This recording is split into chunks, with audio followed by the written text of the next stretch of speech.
Sit right here. Hello and good afternoon, everyone. Welcome to the second session in this afternoon's CATAPULT Lockdown Virtual Salons. My name is Alim Hosein and I'm talking with you from Guyana. In this afternoon's session, I'll be in discussion with Denise Robinson, who lives and works in Jamaica. Before we begin, on behalf of everyone, I'd like to express huge thanks to the CATAPULT partners, including the American Friends of Jamaica, Kingston Creative, and Fresh Milk for making this series of salons possible. Remember that you are free to ask your questions in the comment section during the talk, and we'll get to them in the question and answer segment of the salon. It is now my honor and a distinct pleasure to welcome and introduce the person I'll be talking with in this afternoon session, Miss Denise Robinson. Welcome, Denise. Thank you, Alim. It is an honor to be here. I am so blessed today. Yes. Great. How are you? Totally blessed. Totally blessed. Yeah, completely blessed, to be in this space where I get to share a little bit about myself, about my passion, and to, be reaching out to people across the Caribbean and, who knows where else. It is a blessing. Thank you. Yes, I agree. Denise is a gifted, multi-talented person. She's a dancer, she's a choreographer, a multimedia artist. She's a coach, an art coach. She's an educator. She practices something called visual journaling, which we will get to later in the program. And she also has a master's in education. So a wide range of talent, related talents, a very gifted person. So Denise, the obvious question is, well, many obvious questions arise. One of which is, how do you feel having access to all of this talent? Do you feel especially blessed, I suppose? I know I'm blessed. Yeah. But I'm humbled by the gifts that have come to me and the opportunities that I've had to share them. Because it doesn't make sense as I'm on my own doing my thing unless, there's somebody that I can, share this with and have them be the beneficiaries. That sounds like a lot when you read it like that, and I guess it's a lot. Yeah. But this, I guess, also goes along with having, again, using the word blessing, the blessing of having lived so many years. I give thanks every day for every single moment, for every breath. Because you realize that your breath, that one breath at a time, is connecting you to the soul. And what is my sole purpose? I have engaged with so many different art forms, ways of doing or expressing myself. And it wasn't where I had to think, what shall I do next? It was just simply what was inside of me, calling out to be acknowledged. Yes. Great. So how do you manage all of this? What calls out to you? What prompts you to get working? And does the urge to create take a particular form, whether it's in dance or in painting a vase or doing a painting or something like that? It varies, because my journey with the arts, as I said, when you say it all in one lump sum, it sounds like everything is happening at the same time. But it's actually been an evolution, and the evolution, as I said, born out of something inside of me, something that was always calling to me. I can recall being a small child of maybe about 4 or 5, if that old, just having a fantasy of seeing myself on stage performing, acting. That was what I saw. that when I think on that, I'm a little bit curious because, you know, in the 50s, you know, internet, TV, you know, all these things, you know, were really not around, you know, and so therefore I think back and say, where did that come from, you know, and skip to now to present day, you know, I'm just really feeling that, well, you know, it is that each and every one of us has that creative spark in us, and I guess we are born into families or places or spaces that encourage, or in some instances discourage, you know. And happily, I was born into a family. I had very young parents. I grew up in the first few years with my grandmother, who was very gifted in terms of storytelling. She was a tremendous Nancy storyteller, and we would harass her every single night with the same stories over and over. So that space, I guess, at those early years, you know, storytelling was something that resonated with me. And as I grew up and the experiences came along, you know, I you know, at high school, you start a little dance club, you know, you're dancing for yourself and for others. And I just took that further.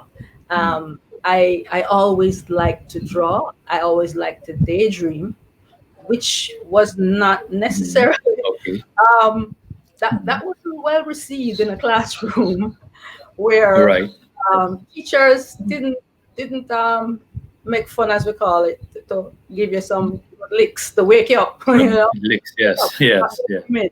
You know, and of course, little did I know. In now I know those daydreams were my creative. It was my creative soul reaching out for expression, and so I have just kind of just moved from one space into the next. You know.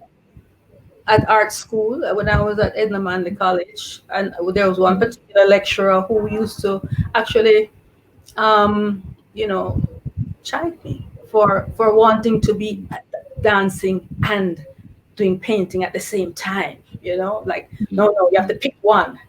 And that was always my question: why pick one when I'm being driven to experience it all? But I think your question was, how do I find time? Yes, well, that is part of it too. Yes. But, each expression has had its time and its place, and I have pushed my envelope, as it were, to make sure that I have this kind of expression. Well, let's talk about that, because that's very interesting. You said that each expression has its time and its place. Yes. Right? For me, and you say you pushed for me. For you, yes. So we're talking about your experience. Yes. So that's I want to explore this. So help us then to understand this. Is it that at some time an idea comes to you that you believe can be expressed through dance, or that sometimes you see something that you believe that you would want to transfer into a painting? So how do these expressions happen to you as an artist? And then link themselves to a particular way of being expressing? Okay. Well, as I said, that, you know, I grew up with somebody who was creative, and so I was always at some level doing something creative. I went into art because that actually, in Jamaican school system as it existed, from my space, art was the best fit for me. And so I did visual arts, you know, at A level. My first engagement with tertiary level was in Kampala, Uganda, where I went to the Makerere University for a very short while, came back and continued to be schooled in arts at the Jamaica School of Art. And of course, I made the error of saying School of Dance, because while that was happening, I was still expressing or stepping out into the dance space. So Okay. both of these in the training years were working on parallel roads, like on parallel tracks. And so within the dance space, I was able to do some like costume designing. So I was able Right. to bring that visual Bring art the art. piece and apply it into the dance. Because of the dance, that sort of love for the feeling of expression found its way into visual arts or added to the visual arts. So at any given time, these different ideas are always overlapping. They are separate, but they overlap. And I saw and I have seen where the overlapping of the two ideas only served to make each one even better. Even So better. that Yeah. was my encouragement, and even the idea of drama. I did do a little bit of an elective moment at Edna Manley drama, and so I even brought that expression into the dance world. And my my love really, my first love in dance is always for the narratives, because it gave me a chance. Narrative dance. Yes, because it always gave Okay. me a chance to be more expressive in terms of the drama of the piece. Um, so as I said, there's this intermingling and overlapping, and beyond the training at Edna Manley, coming out of Edna, we were taught by some very passionate Right. artists. I had people teaching me like Valerie Bloomfield, Jean Pearson, Ralph Campbell, George Rodney. Those amazing people were part of my development in at Edna. So that passion for sharing, and they shared in their way how they were, and Right. that passion kind of transcended outside of Edna into my teaching, because teaching was not like first choice. You go to the art school because you're going to be an artist, you're going to You paint. want to be an artist, correct? Yes. Yes. But even while I was in art school, as I said, I was kind of testing the waters and doing other things. Even though I specialize in painting, I would find myself meandering down to the ceramic department. You know, Great. so so so the idea that each of these things, for me, each of these things has to be by itself, and you need to focus on that. And that to me was always uncomfortable to manage. Yeah. And Yeah. I recognized that within me, there was this fight, and the fight was listening to what the others were saying. You have to specialize. You have to find, the expertise, the mastery here. Right. While Yeah. my inside was saying, pull from all sides. Yes. It's all good. Express the passion. It's all Yes. good. Express the passion. Yeah. Yeah. So the brief sojourn you had in Africa, was there anything that you learned through the education system there? Was there a different Well, kind of education there? well, How old were you at that time? I was 17, and Okay. my family, my dad had a contract with the Makerere University there, Okay. and he took us along, with the exception of my older sister, myself and my two younger brothers. And I was coming out of sixth form, and so in a space where, yes, I definitely wanted to do art, and so I registered with the fine art department there. And again, I was only there for about 2 or 3 months, but it was Okay. an eye opener for me, because I was coming out of high school art, and then going in with the big leagues, and then I'm like seeing all these gifted and talented people around me. I must say it was very humbling, And Yes. and actually it kind of brought up my feeling of insecurity and not good enough, Okay. so to ask what experience, it wasn't so much about the art that I saw around me and how these guys were like excelling in all their areas, just made me feel like, oh, okay, so this is what it's about. Great. So it Yeah. was enlightening. Good. So you mentioned earlier that in your time growing up, there was no internet and television was around and so on. And so you had to release this energy within you in your own ways and so on. Do you think that the internet and electronic media and so on today, do you think it's blocking young people from expressing their creativity?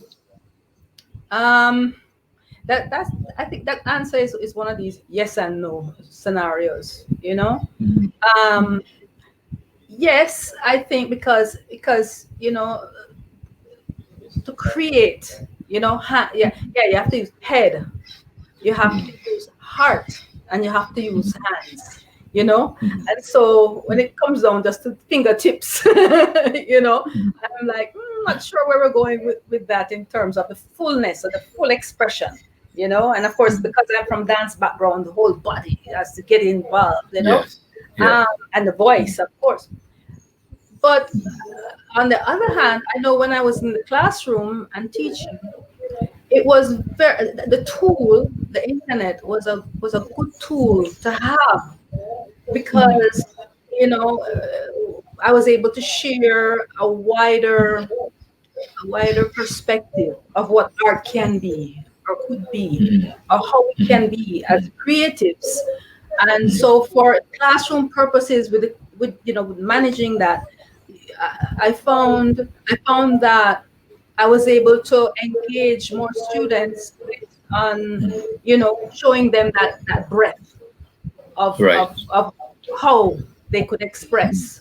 So it wasn't just this one teacher and her technique, or okay, we'll go to the National Gallery this weekend, or there are other gallery spaces online, Mhm. so it's this kind of balancing act, It's both. really, like everything. Yeah. What that's like, eh? That is life. We're always in this weighing, Mhm. balancing things. So Mhm. yeah, that's my. Yeah. Good. Yeah. Now, another aspect of your growing up, um, you were growing up at a very interesting time around the world, civil Mm, rights time, yeah. Black Power movement, Mm, women's lib, and of course, Jamaica has a strong cultural identification mm, mhm. in the Caribbean and internationally. Yes, yes. And you have those great singers, Bob Marley being the most famous, but Peter Tosh Gosh. and Mm. Toots Maytals, who recently died. Yeah, One of yeah, my yeah. favorite, Oh yeah, and mine too. those. Yay. Great, great. Thank you. love, love Yes, toots. yes. So, did all of that flow into your work? Did all of that have an Oh, influence on you growing up? most certainly. I actually we lived in Massachusetts during the '60s for like about 3 years, and we actually arrived in Massachusetts after um, John Kennedy was assassinated. Martin Luther Okay. King was, very much in the forefront. Mhm. Bobby Kennedy, John Kennedy's brother, Bobby Kennedy. also was assassinated while we were there. So Mhm. there was a lot going on in that space for this 10-year-old, 11-year-old, 12-year-old to process. Going into United States in the '60s, being one of five black children in a school. I had certain experiences of prejudice. I mean, like kids would run up to me and say, "Uh oh, God burnt another one." You know, Oh. yeah, really cruel things. So when I came back to Jamaica, I by then, no, natural here is very natural these days, but at that time, to cut your long hair that was cream, that have it as an afro. I came back into Jamaica with my afro, and I was militant. I didn't take anything from anybody, because I had certain experiences and I was mad. But continuing along that line, eventually going back to Africa, because there was a song, going back to Africa, because I'm black, going back to Africa. And when I arrived in Uganda, and persons there would look at me and say, well, you're not actually black, you're not really black, so there was another marginalizing thing. So there was going another on. Right. Yes. Yes, and then coming back and then joining the School of Art at North Street, where in that space we had all these creatives, and everybody, I think at the time, were trying to find their identity. Some were very adamant. The guys who were Rastafarian were very strong and very powerful. Know who they were, And then, of course, if you go into the art school, there's a kind of what they call rootsiness about you, So you wear your long dress and your head tie, and so all of these experiences were brewing and mixing and mingling. And yes, it came out in the work that I would produce in those days. Beyond that, going into professional life, one of the areas that I worked with for quite a while was creating art for the resort areas, and for me it was very important to have a different kind of product. I was working strictly to product, looking at the market. This is what I want to see in the marketplace, and so I would create these brilliantly colored images on ordinary plates and jars and that kind of thing, making the art accessible, making it a little bit different to what tourists visitors were accustomed to, in terms of color, in terms of the information that was embedded. And so what I have to say is that along the way, with all those different experiences, there's always an assimilation and a response, and then a breakdown, and something else emerges. And then, so it's all about the growth, So yes, those times were very influential in how I would express my art. And so were so many other things, like a few of us students had the privilege to go and sit in George Rodney's studio on a Saturday, and everybody was painting like George Rodney. We just love this art, and so all of us had some kind of Rodney-esque kind of artwork. Some flavor, but again, you go through that, because it's your experience that you're trying to assimilate, and you're trying to find that voice. So I hope I kind of covered what you were asking. Good, great. So that makes a good bridge into your work that we can start looking at, and then we'll talk about other kinds of things like the therapy and so on that you did, which will come out also in the artwork. So we will start with the first one, which is the 3 female faces. We'll start with the first one, number 1 that you had in the list there. Okay, that is one of my pieces. That's called Sun and Moon, and that was Sun and Moon. Yes, it's called Sun and Moon, and that's one of the pieces, the ideas, as well as this, that I used to create for the resort spaces. So and these are some of the stuff that you used. Right. Yes. That's at the boot of the face. Yeah.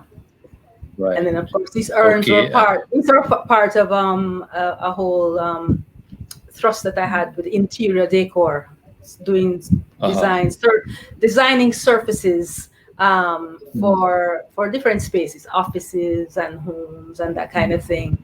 And again, when you look at this particular urn, just to be clear, the urn is reappropriated. It's another artist created that Somebody work. else made that. Yes. Okay. And part of my expression is about looking at where can I put the art next, or how can I get art to be processed through what I'm seeing around me.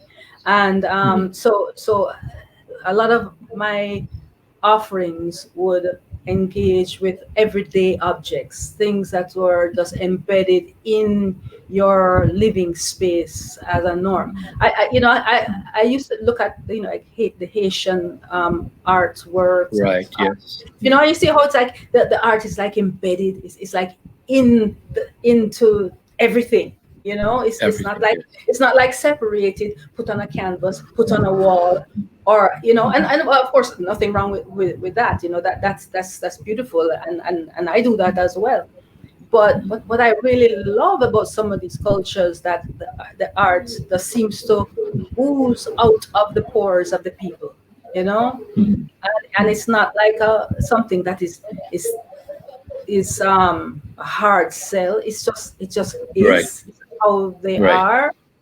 I guess you find that in a lot of cultures that are close to the spirituality, close to the earth. Aboriginal cultures as well would express like that. Um, Yeah. so those are some of the things that would motivate that kind of expression. Right. Um, I often say to people, I like to consider where else can I put some paint. I put on my Oh, front okay. door. I put it on some pots and pans. I put it on a piece of tin. I put it on a dried leaf. I put it on a stick. Okay, if you stand still, maybe I could paint you too. you know, Um, you, Yeah. you know. So the So art, the sometimes art is all around. yes, it's all Yes. around, and Yeah.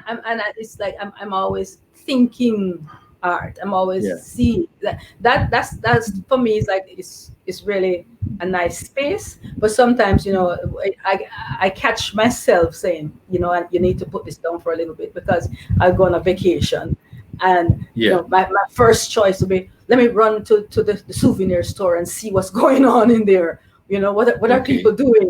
What are they using? How Yeah. the finish, the colors. Yeah. So it's like, okay, take a break, take a breath, but that's not really. So do you stop or sometimes say, well, I should do a painting or I should do a piece about women or I should do a piece about Black Lives Matter or I should do a piece about being Caribbean? Yeah, on Do occasion, you? yes, yes, yes, yes. I mean, that last piece with the urn, with the women Mhm. that you saw, it was really Yeah. about an homage to female power. I had quite a few of the figures very sensuous and, in diaphanous kind of thing. But then again, I had some of them in robes, Right. representing certain power. And the two sides have large faces that I have like scarification, some Right. reflective of those cultures that you carry your marks of your family, or your tribe, or you know your Yeah. community. Your And people. so Yeah. that piece, definitely was about that honoring the female in our culture, and seeing her as beauty, as mystical, as soft, but then seeing her as force, as power, you know, Right. dominating a space. Yes. And you use very bright colors. Well, for yeah, I think yes. Generally, let me say yes. Yeah.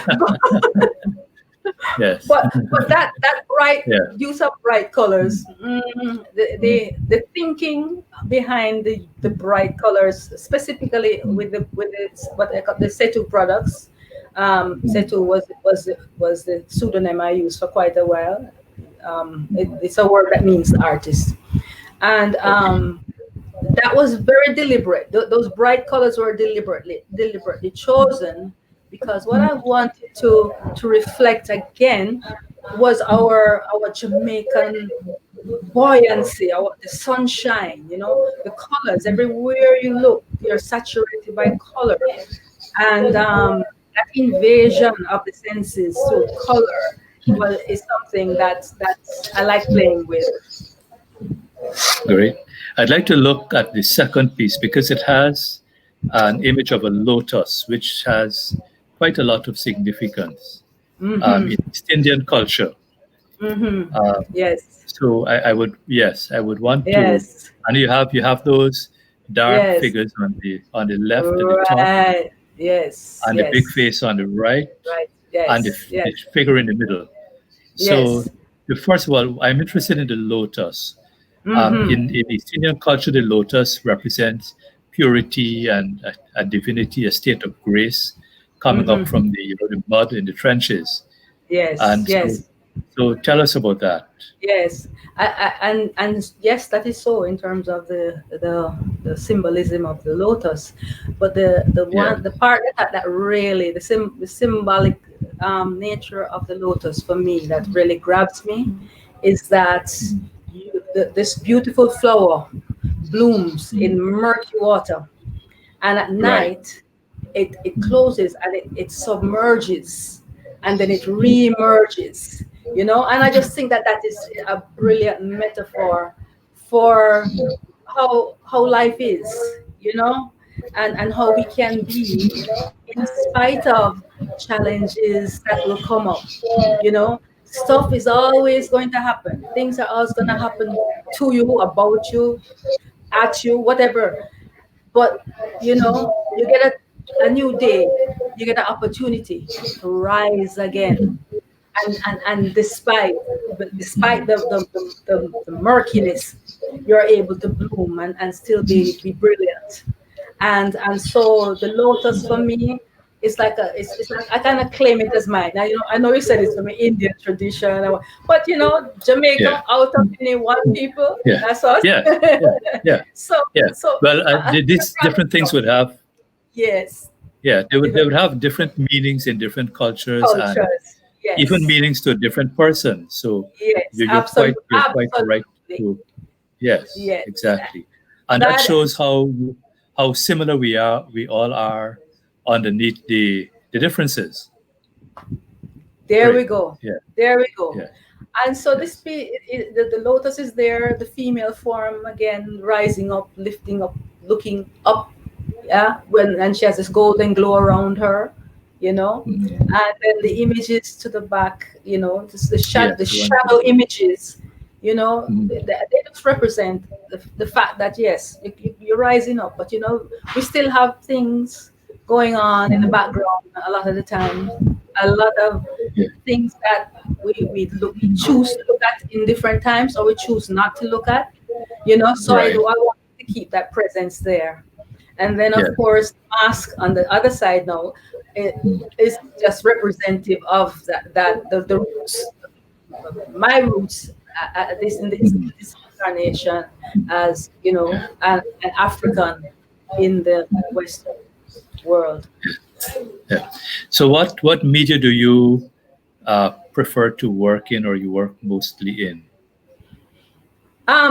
Again, I've been, as I said, going through these layers, peeling away at the Uh, layers. It's like an onion, peeling away the layers because there's a giant pearl in the middle of there somewhere. mhm. And so when you say like what media do you prefer?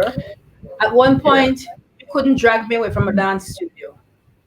At one Okay. point, and I dedicated a lot of time to dance, and I enjoyed those days very much. Mhm. Very challenging art form, I must tell you.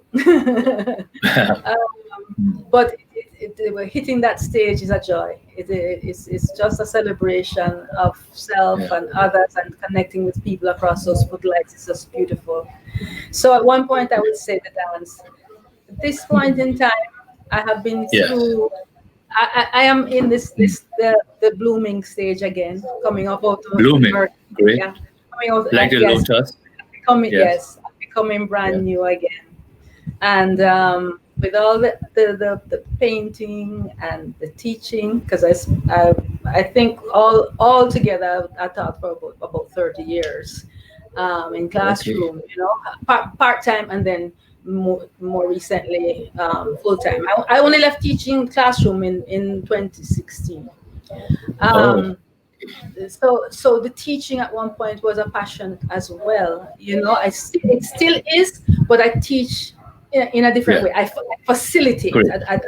Right. because I Yeah. can't teach you anything. I really cannot teach you anything. I can be a space, a compassionate space, and I can provide you with certain tools and ideas and directions and so on, and allow you to then become more of who Right. you are. So again, back to your question, which is the favorite. I really love sitting and spending time in my journal. Good. Journal Great. space is a space that is sacred for me. It's a space of exploration, experimentation, playing around, um, doing nonsense, and then doing some things that I say, "Whoa, did you do that, Great. Denise? Good stuff," you know. Yeah. It's a space that reveals a lot to me about myself, and it's a space of yeah, say it's a sacred space. It's a sacred Secret space. space. Yeah. Yeah. Yeah. Which is a good.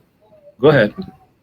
Yeah, which I encourage everybody that knows me, that knows about my art. I always try to encourage them to develop this sacred space of creating, Yeah. and it can take so many different forms. Yeah. Yeah. Which is a good point to bring in the other aspect of your work. That is in the coaching and the journaling and the Mhm. finding of creativity and so on, Mhm. which is something that you were interested all along, but you, I think, became much more actively engaged in that Mhm. fairly recently. So, Yes. Yeah. which is, I, so tell us about how you made that transition out to working in art as therapy and coaching mhm. and so on. Yes. Well, first I must say I am not a therapist.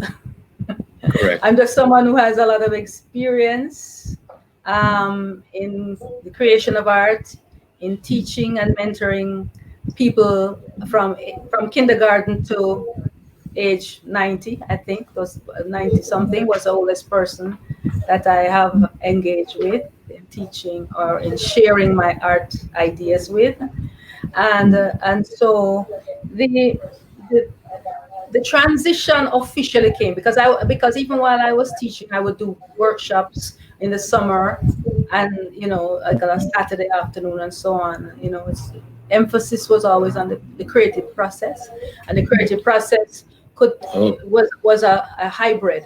It's a hybrid of movement and art making and free writing and meditation, and depending on who I'm teaching or I'm facilitating, that could have all of the above or just a few, or one or two right. areas. But um, art for me is a space that you want to inhabit. It's like you inhabit it so that you can have a significant experience of your present moment. It's a moment to moment thing.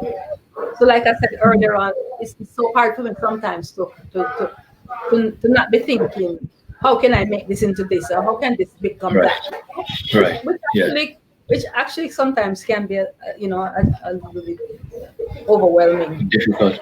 The Yes, it could be. ideas are bursting all the time. So in 2005, my son had a major stroke. He has sickle cell anemia, and Okay. a particular condition occurred, um, and he had multiple strokes actually. So he was in the ICU for a long time, and in those moments that he was there, while one side of me was very concerned and in tears, broken up, whatever, there was a part of me that was still saying, use your creativity. I would come home from the hospital and I would practice journaling, visual journaling. So I would draw what I wanted to see. I would draw how I wanted the result that I wanted. And so the journal space became in those days a very sacred space, a very a space that when I went there, I could find healing. I could Okay. feel relaxed. It would bring me down to a So even let us share. Yes, let us share one example. You have one of the journals to share with the audience. Oh, so the So image is there. Yeah. yes, so it's number 6. The journal is here at number 6, and this is one Yeah. of the journals that you Yes. actually did. I tried to put a couple pictures together. So Right. Yes. again, Right. here now, it's all about process. In Mhm. in the journal, we art, a lot of the times we create art because we're thinking we want to sell it, we want to see who's going to look at it, we're going to Mhm. put it up in a museum or a gallery. This is Mhm. just about the process. The Mhm. process, what's happening inside, what's Inside of happening you. Yeah. while I'm making this, because the product very often I find is just like an echo. So that's a mixed media piece, the Uh-huh. collage, and yeah, Mhm. the writings underneath it there. Mhm. Yeah. Yes. Yeah. So my thoughts are, once the work is done, Mhm. the the work that you see before you, the image that's there is the echo, because Okay. in the Yeah. core was Mhm. the real Mhm. healing, the real development of self, the unfolding of self, Mhm. the peeling away of layers. And it has the power. It does. This is just me talking, guys, but it has that power to bring you into calm, into making you become much more conscious of just your Mhm. thoughts and what occurs through that thinking process. Sometimes it's great, sometimes it's not so great. So that's a nice place for people to play. And again, you're Right. seeing a finished image or a portrait, but Right. that's actually not really typical. But it's just part of my series, as it were. So Yes. that's why I Indeed. included it. Right. Um, but journaling is, for me, something that anybody can get into. It's not because creativity is not something that you're gonna say, well, I'm not an artist, I can't draw, so therefore I can't be creative. Everybody is creative. All day long we're being creative. If I have to get up and have to figure out how to help my son to get through the morning and get through it in a way that is positive, that actually is an act of creativity. Or okay, we've been eating rice for 5 days now, how can I make rice exciting Change again? up the.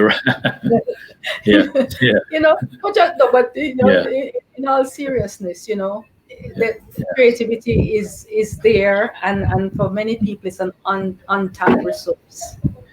Good. And that's a very interesting point too, because you have been holding workshops in which you work Yes, with people. So we yes, can look at another video yes, in which you are doing some yes. dance. Yeah, let me set it up. And Yeah. yes, Yeah, go ahead. Sorry, right, I cut you a while ago. Tell right. me what else you wanted So to ask. yeah, so no, so we will talk about these sessions that you have with people, working with them to recognize and tap into and release their creativity. Yeah. And so we'll see a small part of a video with a dance. You were doing dance in one of your workshops. Yes, yes, Yeah. So we yes, could talk about how you got into this and why you started working with people in yes. this way. Okay. So this was a workshop with a group of teachers, visual art Yes. teachers. And us teachers, when we're giving so much, Yes. we're not recognizing sometimes when the cup is empty. So Right. we Yeah. can't keep going from the empty cup. So this workshop, Right. the JCDC had put it on, and I had a segment to do with a group of teachers, and then the video just showed them warming up and feeling a little self-conscious when they did it, because that's So not this that's not is what visual art teachers not accustomed to going and moving, So this so was this their is warming. image. This is image number 4. The Okay, dance video, image number 4. So okay, yes, Philip can pull that up. Yeah. So this is warming up. That even yes, the body is involved in the creation of art. It's not right, just right. coming with a blank canvas and Yes, or a yes. piece Oh, of yeah. paper. That Yes. yeah. That would be too hard, That Yeah. I couldn't manage manage that. Yeah. I've, so it's just simple little movements. Yeah.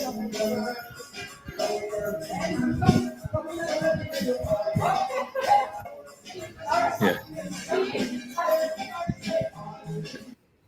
And so it's like brown girl in the ring, So we have Right. a circle, and so each person comes in and do their thing. They try. They try.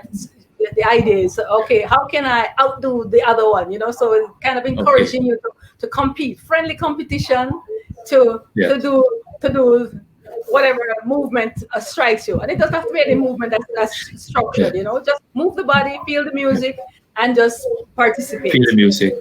Get Yes. into the rhythm. Yeah. Get Okay. into it. Yes. Great. Yeah. So the So, workshops would start with a little talk, just to get to know people where they are and they share with one another. Then we jump right into the movement, because that's what I find, that once you say to somebody, move your body, I'm here to paint, I'm here to draw, Okay. Right. So it's a way just to kind of just bring everybody to the same level, and Right. well, you're seeing the end of the work, the session, because in between that was the painting and the Okay. game playing and so on. And so now they're here lying down, in a visualization, just relaxing. Oh no, that happens. No, that happens more after the dance. Sorry. So they're lying down. They're doing the visualization. They're getting calm. They're getting, oriented around the creative process, using the mind, bringing in images through relaxation. So you're kind of allowing, what they're doing, they're allowing that authentic voice to start to surface. Find its way through. Yes. Great. So okay. And I'm sure the audience will have some questions. This is a very interesting discussion that we can continue, but we'll need to bring our audience in. Okay. And so we are ready to take the questions. Could we have the first question, please?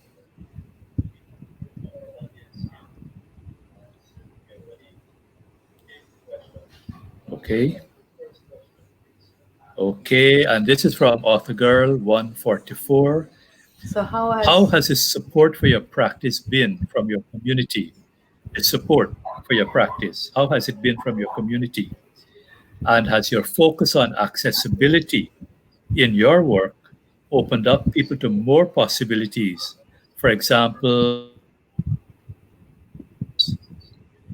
of placing art in public spaces. Yeah. Okay. Has your work encouraged people to open up art more to the public? Well, let me do this. The support for the practice is very much there. It is very niche right now. Okay. It's a niche kind of way of for some people, because to move from your canvas and then you go to a book, it's big heavy book you have, it's something that people, I think, at this point in Jamaica now, and I think in the world, especially with COVID and so on, I think that they are receptive to that idea of using the creative voice or creative force to as a tool for self-care, very much in the way that self-care. yoga practice, or I don't know if you see that going to the gym is vital. But what I'm saying is that this space of creativity has even more power. And yes, I do have a little niche that worked with me so far. My other works, like painting on surfaces and so on, that is ongoing. I work along with my daughter now. We do collaboratives, so it's not just me alone. Um, and so the other question about public spaces, Yeah. I actually I have not really given that any thought. And so yes, now that the question has arisen, food for thought. Thank you for that. Thank you. Okay. Yeah. Okay. Could we have another question? Okay, this is from Annalie Davis. Can you talk about your experience in the art education master's program? Was there any tension between the US pedagogical context and the Jamaican educational environment you worked in as a teacher?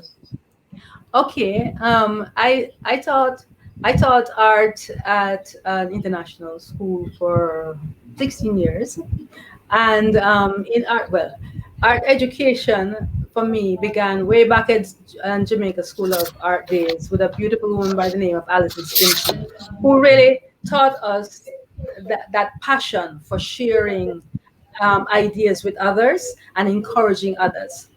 In the setting that I found myself over a sustained period of time is that I was actually working with the American system, and I was part of the IB program, the International Baccalaureate, and that IB umbrella. When I started working in that under that heading in 2006, that to me opened up a whole new way of thinking around art, around how I shared with students wanting to learn or wanting to go through the visual arts. Because Ivy stressed not just technique, but it stressed thinking about art, it stressed living art, connecting with your culture, connecting with your family and community. I used to teach a particular lesson under a banner of big ideas, and within the big ideas, say we'd identify maybe okay, community is a big idea, and students would be able to feed into that from a cultural perspective, from a personal space, from a geographical perspective, from a historic perspective, all under the banner of art. So it encourage their practice in terms of research, and it also encouraged them to think broader about how they address issues using visual arts. And so I don't find that there was tension, because in my Tension. space, whether it's a Jamaican space or an international space, my primary purpose is for nurturing minds around potential and the possibilities that creativity, and specifically in visual arts, would offer anybody. Okay, great. Okay, we have time. We can take another question.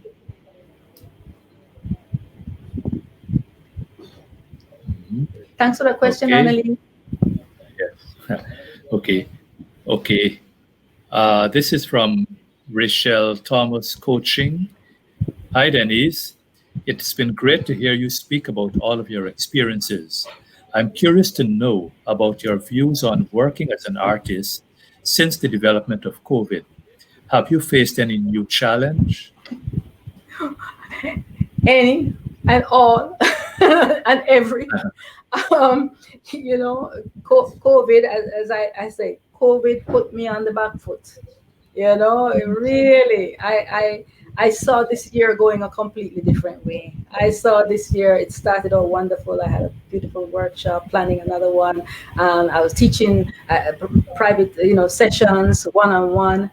And in one fell swoop, that went boom, completely away. So I think, like everybody else, for a while, I was stuck I called it Jamaica stunted.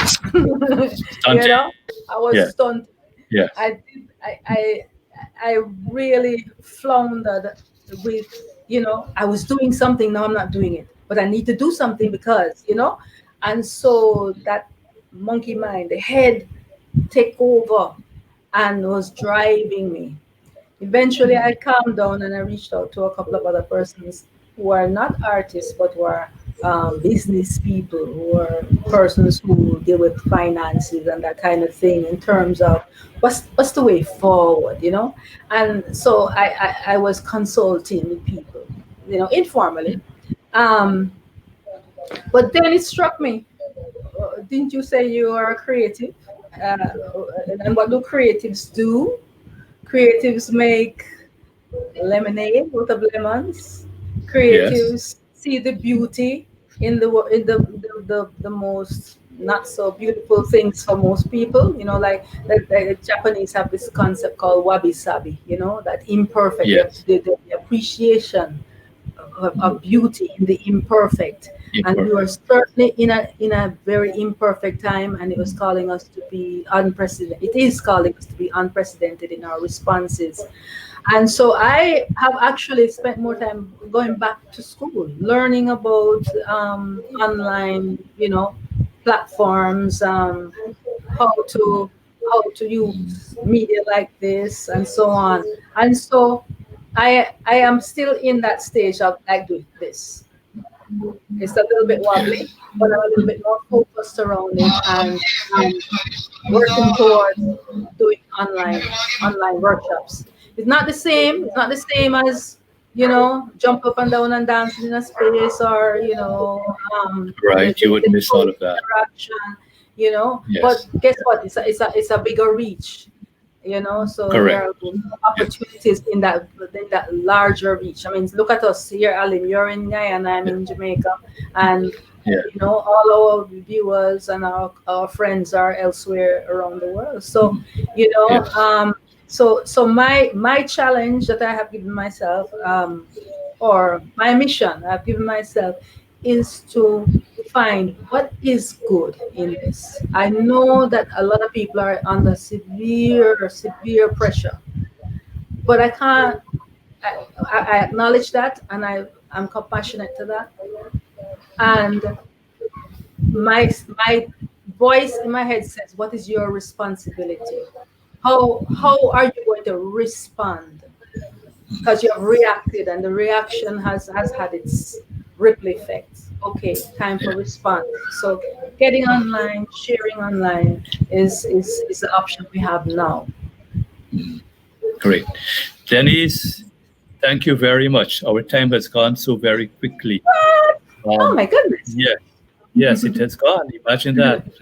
I can't I believe. think, I think, yeah, I think you're amazing in your creativity and your passion for your work. And Thank I know you. that COVID for all of us it's a learning, and good things can come out of it if we Yes. take your perspective, and Hmm. we can get through and learn new skills. And there are Hmm. some things that we will have to lose, but there are new things that we will That's it. learn. The lotus flower. I'm The correct. lotus. I'm in, yes, I'm very much in awe of all the things that you have been doing, and I wish you the best in your work. Thank you. And I know that your creativity will go on and develop. Thank So you. we have come to the end of our discussion. And in closing today's salon, I'd like to express on behalf of everyone huge thanks to the Catapult partners, including the American Friends of Jamaica, Kingston Creative, and Fresh Milk for making this wonderful, excellent, and powerful series uh, Absolutely. possible. And Powerful. please remember that the series continues.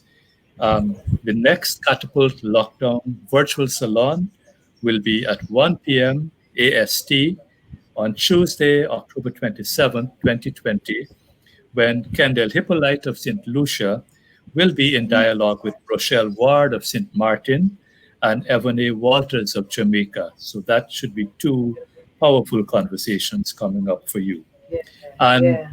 everybody, remember to subscribe to the Fresh Milk YouTube channel, where you can watch this program and all the previous LVS sessions, and you can be notified of the upcoming live streams.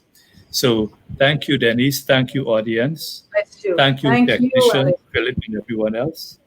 You're welcome. It's been great talking to you, and enjoy the rest of the evening. Goodbye. Okay. Bye. Bye, Bye. everybody. Thank you.